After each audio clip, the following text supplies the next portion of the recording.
So this video is for a chemistry skill of converting between grams and moles, which is used in pretty much every level.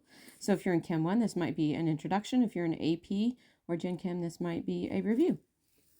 So I want to lay out a practice problem to ground this video in.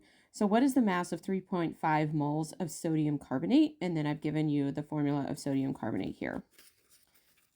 So the first thing you need to do is you need to determine the molar mass of the substance that you're doing the calculation for. And so I've done that on this sheet here.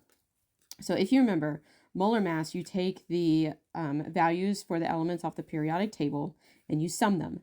And then if you have subscripts, before you do the summing, you multiply each value for the element by the subscript. Because remember, we have two sodiums that are part of this formula here. We have one carbon and we have 3 oxygens. So we have to multiply them by their subscripts.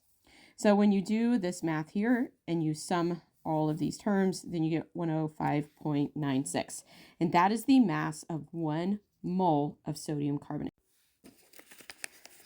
Okay, so after you've got the molar mass, right? And so again, there we go. You set up your conversion. So you always start with what you're given. So in our problem that I set up in the beginning, we are starting with 3.5 moles of sodium carbonate. So that goes here. And you need the number and the unit and the identity. As we move into stoichiometry, the identity becomes extra important. So then you have to think about how we convert from moles to grams. Basically, it's a proportion. So we want moles to cancel out. And so we can treat this just as we would treat multiplying fractions. So whatever is on the top here will cancel if it's on the bottom in the fraction that you're multiplying it by. So we can set it up in this way. This is your conversion factor. So we can put moles on the bottom and we put the mass, which we calculated from the molar mass here, on top. And then when we multiply the moles by the mass, then that will give us the answer. And I've already done that for you. And so here is your answer, 370.86. And that's because we took 3.5 moles and multiplied it by 105.96. And if you stop and think about it, that makes sense, because if 105.96 is the mass of 1 mole, then it makes sense that our mass of 3.5 moles would be bigger than that. So now here's another practice problem. So how many moles of calcium nitrate are in a 15.3 gram sample?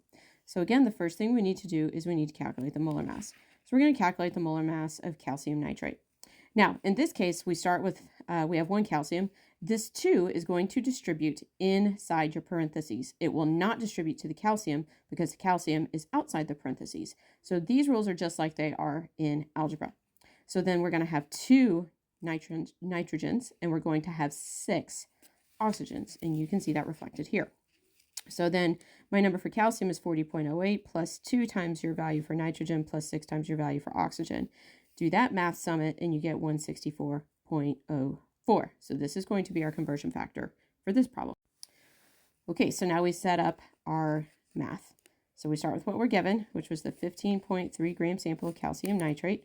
Oh, I left off my identity here, but in this case, we're only working with the same sample from start to finish, so it's going to be a little bit less important to include it here, but ideally you would.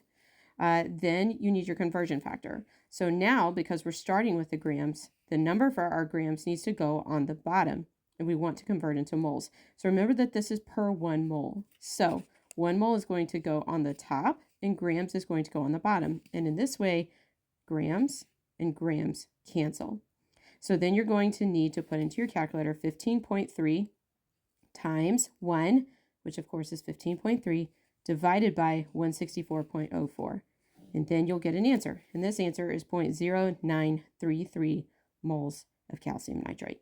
So that's it. That's how you convert between grams and moles, going in both directions, remembering that you have to use the molar mass to do it.